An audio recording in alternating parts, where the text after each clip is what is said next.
جس ملک میں ناانصافی ہو، جس ملک میں ظلم، جور اور جبر روا رکھا جاتا ہو، وہ ملک کبھی بھی آگے نہیں بڑھ سکتا، وہاں کبھی بھی سکون اور کبھی بھی طمانینت نہیں آ سکتی، وہ ملک کبھی بھی اپنے پاؤں پہ کھڑا نہیں ہو سکتا جہاں انصاف کا دور دورہ نہ ہو۔ آج کل کہا جاتا ہے سستا انصاف، اسلام سستے انصاف کی بات بھی نہیں کرتا، اسلام مفت انصاف کی بات کرتا ہے، ہر شخص کی دہلیز تک انصاف پہنچے، اور اسلام نے انصاف کے تقاضوں کو اس انداز سے پورا کیا کہ میرے اور آپ کے آقا و مولا کے دور ہمایوں میں بنو اسود کی ایک خاتون چوری کر لیتی ہے اور اس کے ہاتھ کٹنے کا حکم ہوتا ہے، تو حضرت اسامہ بن زید رضی اللہ تعالی عنہ کے ذریعے سے حضور سے سفارش کی جاتی ہے کہ یہ قبیلہ نیا نیا اسلام لایا ہے، ان کی خاتون کا ہاتھ کٹ گیا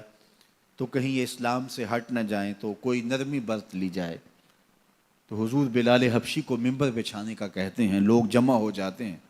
تو آقا کریم ممبر پہ جلوہ افراز ہوتے ہیں اور فرماتے ہیں تم سے پچھلی امتیں اس لیے ہلاک ہوئیں کہ امیر اور غریب کے لیے الگ الگ انصاف کے تقاضے تھے ان کے ہاں، فرمایا میری شریعت میں ایسا نہیں ہوگا، اور پھر ایک تاریخی جملہ میرے حضور نے ارشاد فرمایا کہ اگر میری بیٹی بھی چوری کرتی میں محمد اس کا بھی ہاتھ کاٹتا۔ جب کسی بھی ملک کے اندر، کسی بھی ریاست کے اندر دو طرح کی عدالتیں ہوں، غریبوں کے لیے الگ نظم ہو، امراء کے لیے الگ قانون ہو، تو پھر کبھی بھی اللہ کی رحمتیں ان قوموں پہ نازل نہیں ہوتی۔ آج تو جیل کے اندر بھی الگ الگ خانے موجود ہیں، تھانوں کے اندر بھی غریب مار دیا جاتا ہے، اس کی کھال ادھیڑ دی جاتی ہے، وہ اونچا سانس نہیں لے سکتا، اور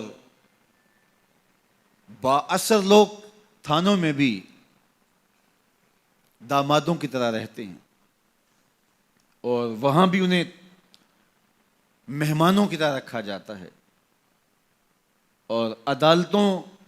میں جو ہوتا ہے وہ کسی زمانے میں کہتے تھے کہ وکیل کر لو، اب کہتے ہیں جج کر لو۔ انصاف کا جس طرح دن دہاڑے خون ہوتا ہے، اور عدالتوں اور کچہریوں کے اندر جو عدل و انصاف کا قتل عام ہوتا ہے، وہ کس سے مخفی ہے؟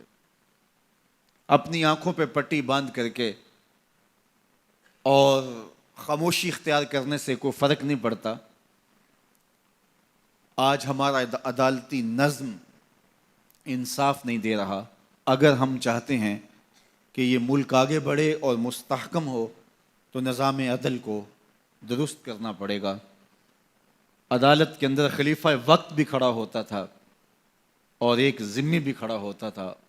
اور اس ذمی کو پتہ ہوتا تھا کہ میرے ساتھ ناانصافی نہیں ہوگی، تو معاشرہ پرسکون ہوتا تھا۔